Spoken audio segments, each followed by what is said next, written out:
त्यांना उपचाराची गरज आहे, म्हणजे अटकेपासून त्यांना दिलासा मिळण्याची मागणी केलेली होती।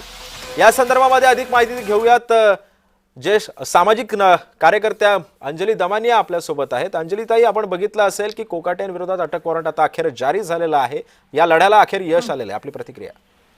नाही, नक्कीच आता त्यांना अटक होणार हे तर निश्चितच आहे। आता याच्या विरुद्ध जर त्यांनी हायर कोर्ट मूव्ह केलं, बेल ऍप्लिकेशन केलं, तर बेल होईपर्यंत मला वाटतं म्हणूनच त्याची सोय म्हणून त्यांनी आता स्वतःला हॉस्पिटलमध्ये देखील ऍडमिट करून घेतलंय। नेहमीच हे प्रकरण आहे, आपण बघतो की कुठलेही आमदार खासदार यांच्या विरुद्ध कधी काही झालं की ते ताबडतोब हॉस्पिटलमध्ये जाऊन झोपून जातात। त्याच्या घटकेला खरं तर यांना तिथनं अटक करून जरी त्यांची तब्येत ठीक नसेल तरी त्यांना बीएमसीच्या हॉस्पिटलमध्ये नेऊन तिथे ठेवण्यात यावं आणि तिथे ते अटकेत राहू शकतात। त्यांनी हायकोर्ट देखील मूव्ह केले असं देखील मी आता ऐकलंय, पण त्याच्यावरही गेले तरी सुद्धा जेव्हा दोष सिद्ध झालाय, म्हणजे ज्याला आपण कन्व्हिक्शन म्हणतो, तर जोपर्यंत कन्व्हिक्शन सेट असाइड होत नाही तोपर्यंत यांची आमदारकी गेली आणि मंत्रीपद गेलं, याच्यात काहीच शंका नाही। आता बेल मिळेल की नाही हे नंतरचा भाग आहे, पण आताच्या घटकेला अटक ही अटळच आहे।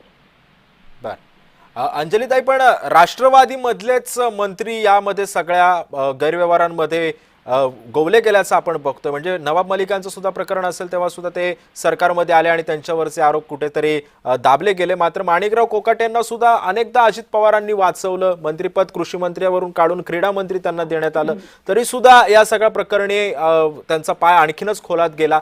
कुठेतरी राष्ट्रवादीचे मंत्री सगळे या सगळ्या गैरव्यवहारांमध्ये अडकत चालत, असं नाही वाटत? मला असं वाटतं की राष्ट्रवादीत एकही व्यक्ती असा नाहीये की ज्याच्या विरुद्ध कुठले क्रिमिनल चार्जेस नाहीत। अगदी थेट अजित पवारांपासून सुरुवात करा, सुनील तटकरे म्हणा, प्रफुल्ल पटेल म्हणा, छगन भुजबळ म्हणा, सगळेच्या सगळे बरबटलेलेच लोक आहेत। पण आताच्या घटकेला एकमेकांना वाचवण्याचा ते केविलवाणे प्रयत्न करतायत।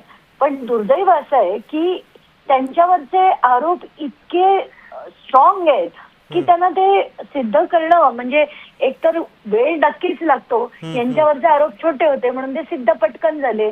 अजित पवारांवर गंभीर आरोप असून सुद्धा फडणवीसांचे मित्र आहेत म्हणून त्यांना बाहेर ठेवण्यात आलंय, असंच मला म्हणावंसं वाटतं। बरं, धन्यवाद अंजलीजी, तुम्ही या संदर्भामध्ये प्रतिक्रिया दिलीत त्याबद्दल। त्यामुळे आपण पाहतोय कोकाटेंविरोधात आता अटक वॉरंट जारी करण्यात आलेला आहे। कोणत्याही क्षणी माणिकराव कोकाटे